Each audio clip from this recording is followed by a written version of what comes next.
bienvenido al canal. Ahora vamos con medidas de tendencia central. Primero para datos sueltos, ya. Después les voy a enseñar cómo trabajar dentro de una tabla con datos agrupados y con datos no agrupados también dentro de una tabla de frecuencias, porque igual hay estrategias, ya. En el caso de los datos sueltos es como para cuando tenéis pocos datos, ¿vale? Porque cuando tenéis pocos datos es mucho más fácil buscar, pero si tuviese 200 datos, no vais a andar buscando sumando uno por uno, tienen que haber estrategias. Eso es lo que vamos a ver en los siguientes videos, ¿ok? Acá nos centramos entonces a entender qué es la moda, qué es la media aritmética y qué es la mediana, ¿ya? La moda, chiquillos, la moda es el dato que más se repite, o sea, el que tiene la mayor frecuencia. ¿Cómo se explica eso? Bueno, cuando tú dices que alguien está a la moda es porque todos quieren ser como él, ¿cachai? Como todos quieren ser como él, todo eso se empieza a repetir, ¿cachai? Se empiezan a vestir igual, hay muchas más personas usando la misma ropa, ya. A eso se refiere con la moda. Tú tienes que buscar el dato que se repite más.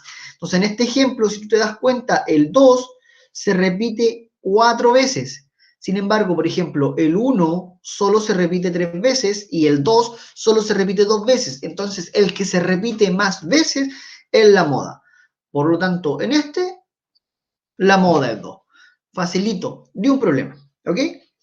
Media aritmética o promedio o incluso media. Ya también lo pueden encontrar como media. Puede ser media aritmética, puede ser media o puede ser promedio, ¿vale? Ahora, yo lo voy a hacer cortito. Voy a tener 3 datos. Por ejemplo, voy a tener el 1, voy a tener el 2 y voy a tener el 3. Podréis tener miles de datos más, pero lo vamos a hacer con poquito para que se entienda. Chiquillo, esto es como cuando tú calculáis el promedio en tu colegio. ¿Cómo calculáis el promedio en tu colegio de tus notas? Sumáis tus notas y lo dividís, no sé, en matemática, por ejemplo, tenéis 8 notas. Sumáis las 8 notas y las dividís entre 8. No sé, pues, pongámoslo en ciencia, tenéis 5 notas. Sumáis las 5 notas y lo dividís entre 5. Siempre le vas a sumar toda la cantidad de números y lo vas a dividir en la cantidad total de números que hay. Por lo tanto, si yo quiero calcular el promedio, yo debo sumar los números que tengo y tengo ¿cuántos? Tengo 3 datos, entonces lo divido entre 3. Al sumar 1 con 2 más 3, te da 6. Y 6 entre 3, a ti te va a quedar entonces que el promedio es 2. Acuérdense que esto extrae en conclusiones estadísticas. Aquí en este en particular no hay un ejemplo en específico. Pero, por ejemplo, si yo voy a una casa y les voy a preguntar ¿cuántos completos se comen? Una persona me dijo que 1, el otro me dijo que 2, el otro me dijo que 3, entonces en promedio se comen 2 completos, ¿ya? Para eso sirve esto, como para cachar el promedio de lo que está pasando. Pero el problema de esto es que no siempre es tan real. Por eso cuando yo empecé con el ramo, con este plan de estadística desde cero, yo le hablaba de la selección de datos, que la muestra tiene que ser representativa. ¿Por qué? Porque si yo voy a una casa demasiado pobre, donde a lo mejor no tienen mucho dinero, porque lamentablemente en este país no todos tienen, o la desigualdad se ha notado un poco más. Si tú vas a una casa y le preguntas cuánto dinero tiene para comprar pan y esas personas te pueden decir, ¿sabe qué? No, nosotros no comemos pan el día lunes porque no tenemos dinero. Entonces esa persona se come 0 panes. Y voy a una casa, no sé, de promedio, por así decirlo, voy a una casa en donde una persona se come 2 panes. Entonces si yo encuesto a la persona que no se come ningún pan, lamentable, ¿verdad? Versus la persona que se come 2 panes, yo digo, en promedio en este país la gente se come un pan y eso es mentira. Ya, eso es mentira, eso no pasa. Es lamentable, pero no pasa. Entonces, si yo encuesto a una persona que gana mucho dinero versus una persona que gasta muy poco dinero, yo puedo decir que en promedio el dinero del país es muy alto. Pero sabemos que eso no es verdad. Por eso las muestras tienen que ser representativas.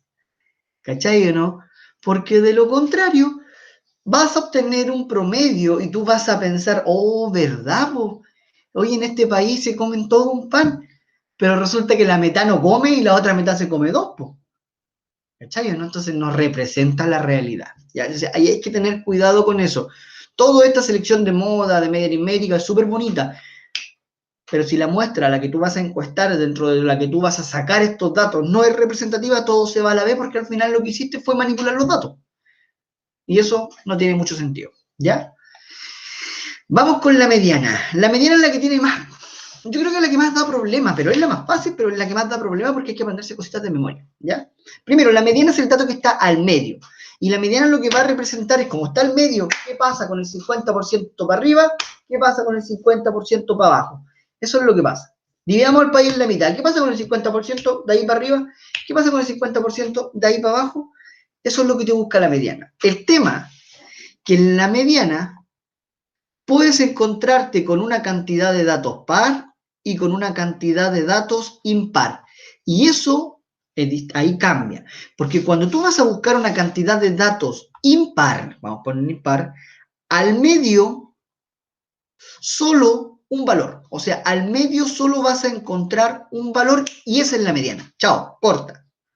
Sin embargo, si la cantidad de datos es par, al medio no va a haber un valor. Al medio van a haber dos valores. ¿Ok? Al medio te vas a encontrar con dos valores. ¿Y qué va a pasar ahí? O sea, ¿qué haces ahí cuando al medio hay dos valores? Bueno, el valor 1 con el valor 2 lo sumas y lo divides entre 2. Ya le puse x1 y x2 porque no sé qué valores son, entonces le puse una x.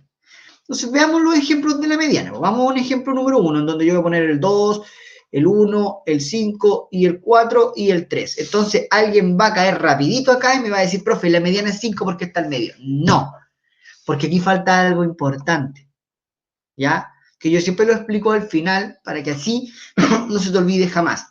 Eso está mal. ¿Por qué? Porque como tú necesitas ver lo que está pasando de la mitad para arriba, de la mitad para abajo, no tendría ningún sentido si tú dejas los valores tal como está. Porque lo que la mediana quiere hacer es saber lo que está pasando con la 50%. Por ejemplo, en el caso del dinero que se gana en un país, quiero saber qué gana, qué pasa con el 50% más pobre, por así decirlo, y el 50% más rico, por así decirlo. Entonces yo no saco nada con poner los ricos acá y los pobres allá y desarmarlos por todas partes, porque si no, no me daría ninguna información. Eso significa que para yo poder aplicar esto de que la mediana está en medio, sí o sí los datos deben estar ordenados de menor a mayor. Sí o sí, chiquillos. Es la única manera de que cuando tú trabajes en la mediana extraigas información real.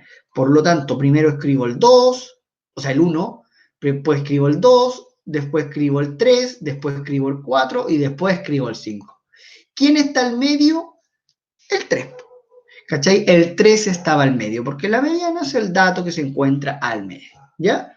Ahora, no había que sumar, no había que hacer nada. ¿Por qué? Porque era una cantidad impar, eran 5 datos, y como eran 5 datos, perfecto, iba a encontrarlo sí o sí al medio.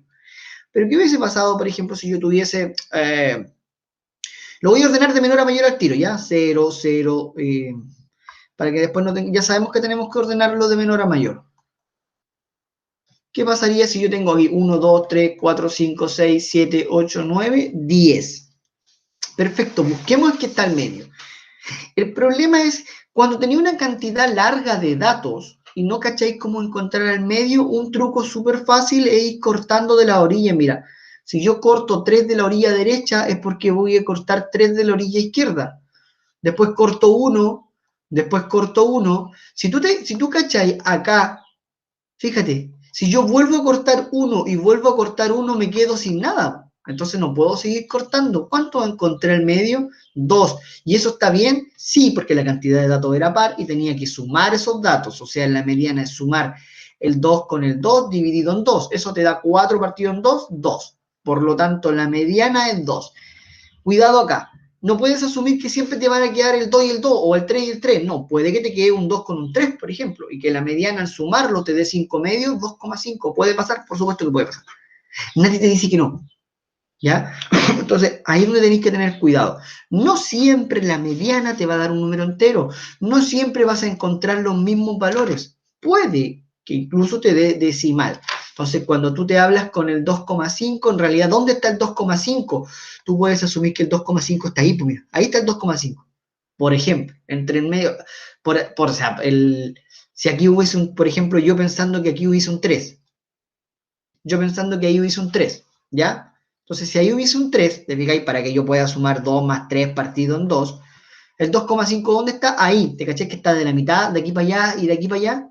Pero eso es asumiendo que hay un 3. En el caso del 2, no. Tú sabéis que el 2 de ahí para allá y de ahí para allá porque hay un 2. Entonces, la mediana lo que te va a decir a ti qué está pasando con el 50% de los datos hacia abajo y con el 50% de los datos hacia arriba, ¿ya? Ahora, esto es cuando los datos están de esta forma, o sea, esto es cuando los datos están presentados como valores uno a uno, por así decirlo. No están en una tabla de frecuencia, tampoco, ni por una tabla de frecuencia de datos agrupados, ni por una tabla de frecuencia de datos no agrupados. ¿Por qué? Porque claro, con pocos valores no hay ningún problema. Llegáis y calculáis la moda, llegáis y calculáis la media, ahí no hay atado, pues chiquillos. El atado se va a dar. Si yo tuviese 300 datos, pues no los en una tabla de frecuencia, ¿te caché que no podía ordenar los 300 datos en la PS1? Vaya a poder estar ordenando los 300 datos y buscar el que está en medio, imposible, porque te los pueden dar en una tabla de frecuencia. ¿Y qué se hace ahí? Eso es lo que vamos a ver en la siguiente clase, ¿ya? Ahora, para terminar esto, una de las preguntas que en SIMSE siempre aparece, ojalá que aparezca en la PSU, algo que se conoce como rango. Chiquillos, ¿qué es el rango? El rango es lo que mide, por así decirlo, la diferencia entre el dato más grande con el dato más chico. O sea, ¿cuánta diferencia hay entre lo primero que me respondieron y lo último que me respondieron en cuanto a valor? O sea, no lo último que me respondieron, o sea, el dato menor y el dato mayor que me respondieron. Por ejemplo, si tú te fijas aquí, el dato menor que te respondieron fue 1 y el dato mayor que te respondieron fue 3. Por lo tanto, el rango sería 3 menos 1. En ese, el rango es 2. Acá también el rango es 2 porque también el menor fue 1 y el mayor fue 3, por lo tanto el rango es 2. Sin embargo, si yo quiero calcular el rango aquí, mira, el menor fue 1 y el mayor fue 5, ¿cachai, no? Entonces el rango aquí es 4. Y en este, ¿cuánto es el rango? El menor fue 0 y el mayor fue 4. Al retar el mayor con el menor, me da que el rango es 4. Y el rango siempre va a ser positivo. ¿Por qué? Porque es lo que mide, por así decirlo, el gran intervalo, si yo te dijera, o sea, lo que mide la respuesta más pequeña con la respuesta más grande. Por lo tanto, esa respuesta tiene que ser positiva. Por esa razón, el rango es entre el mayor y el menor y no el menor y el mayor. ¿Vale? Ya, muchachos, eso es todo. Nos vemos. Que estén bien. Show.